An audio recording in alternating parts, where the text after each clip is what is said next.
There was some light applause for Barney's statement. 30-second rebuttal, Mr. Bowers? The moderator asked. Thank you, Judge Hickman, Rob answered. As you can see from my previous answer, my view on this is quite different from Deputy Barnes. I believe, as did Sheriff Thompson, that we're better off making do on our own. The system set up by the leaders of our county and local neighborhoods is working. It requires very little time of any of the Sheriff's Office employees. By allowing the churches and other community groups to organize and oversee this program, it puts control in local hands, where we have the best knowledge of who needs help. Yes, there are things FEMA can do for us that might make things a little easier, but it comes at the cost of kowtowing to their dictates and desires. I believe we're much wiser to continue to fly under the radar, quote unquote, and keep the feds out of our business. The applause for Rob's view was about equal to Barney's. Thank you, gentlemen, the county judge said. Next question. How do you plan to deal with the increased lawlessness we are experiencing? Deputy Barnes, it is your turn to go first. I have a two-pronged plan for dealing with any criminal activity during this crisis. First, I plan to integrate the 5 police officers who work for the city of Floresville, who have no transportation, and the constables from the 4 county districts into the sheriff's office.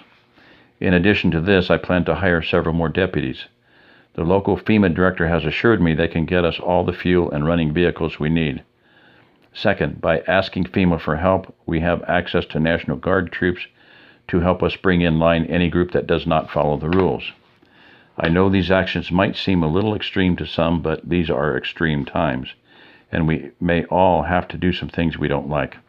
The local FEMA director is telling me that the roving gangs are getting bigger and bigger.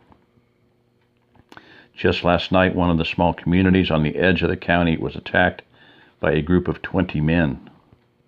Fortunately, the rapid response team that I sent to help them arrived just in time and was able to save the neighborhood. The rapid response teams were a good idea when this crisis first began, but the situation is getting where we need professionally trained responders. What if the attacking groups had 100 men or more?